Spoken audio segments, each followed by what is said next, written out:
Bonjour! Dans la première partie, je vous ai présenté 5 techniques d'élicitation permettant de collecter une information exhaustive, fiable et vérifiée. Il s'agissait du brainstorming, des jeux collaboratifs, de l'analyse documentaire, des sondages et questionnaires et de l'interview. Voyons à présent les 5 autres principales techniques que vous devez connaître si vous êtes business analyst.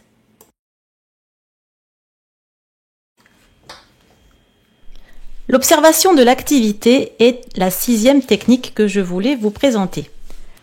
Elle est aussi appelée job shadowing et en fait elle est intéressante pour comprendre les problématiques métiers rencontrées par les collaborateurs dans leur environnement de travail quotidien.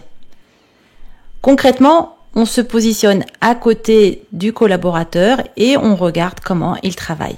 En lui posant éventuellement quelques questions, ce sont des modalités à établir avec lui pour le déranger le moins possible, tout en apprenant au maximum la manière dont il fonctionne. Cette technique est donc très efficace pour identifier les besoins non exprimés, comprendre les processus métiers, évaluer la performance ou encore préparer les sessions de formation utilisateur. Le focus group est une technique d'élicitation dont l'objectif est la collecte qualitative d'idées et d'opinions autour d'un produit, d'un service, d'un processus ou d'une opportunité spécifique. L'environnement dynamique du groupe, encadré par un modérateur, est propice à la réévaluation des perspectives individuelles en les confrontant à d'autres expériences. En ce sens, le focus group ressemble au brainstorming, mis à part le fait que la technique du focus group est beaucoup plus structurée et orientée vers un objectif bien défini. La 8e technique est bien connue des business analysts, il s'agit du workshop, ce qui veut dire atelier de travail en français.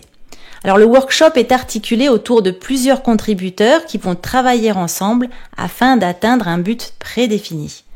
Un workshop est donc soigneusement préparé avec un déroulement pensé pour atteindre progressivement le but en question. Pour éviter que l'atelier de travail ne parte dans tous les sens, le business analyst doit également chronométrer le temps alloué à chaque thématique, ainsi que définir et énoncer les règles de la séance avant que celle-ci ne commence. La logistique est également d'une grande importance, c'est-à-dire le choix du créneau horaire, de la salle de réunion, du ou des médias et bien entendu le choix des participants qui amèneront chacun une expertise particulière. Après le workshop, la diffusion d'un compte-rendu permet à tous les participants d'être informés des résultats validés lors de la session, ainsi que de l'agenda à venir et des actions à mener. La 9e technique d'élicitation s'appelle le prototypage. Cette technique permet de produire en séance une maquette de la solution qui fera consensus auprès de toutes les parties prenantes. Cette technique est intéressante pour collecter et valider les besoins métiers tout en optimisant la réflexion sur l'expérience utilisateur. Le prototype défini en séance peut ensuite être amélioré par un UX designer, UX pour User Experience, puis ce prototype peut être diffusé auprès d'un plus large public avant d'être lancé en production s'il s'agit d'un produit ou développé s'il s'agit d'une application informatique. L'être humain a en effet besoin de visualiser, aussi est-ce une technique recommandée lorsque la solution cible est une application comprenant une interface utilisateur, un produit ou encore un service. La dernière technique d'élicitation dont je voulais vous parler s'appelle la user story, histoire utilisateur en français. Elle est utilisée dans les méthodes agiles pour spécifier le développement d'une fonctionnalité en exprimant à qui elle s'adresse et en quoi elle apporte de la valeur. La syntaxe d'une user story est la suivante. En tant que, je souhaite, afin de. Par exemple, en ce qui concerne la fonctionnalité de retrait d'argent d'un distributeur habillé, on pourrait imaginer ceci. En tant que client d'une banque, je souhaite accéder à mon compte bancaire 7 jours sur 7 et 24 heures sur 24 afin de retirer de l'argent en espèces. Les user stories sont regroupées au sein d'un story mapping, le tout permettant d'agencer de manière cohérente plusieurs user stories et ainsi de développer et de livrer un produit minimum viable qui sera ensuite progressivement enrichi.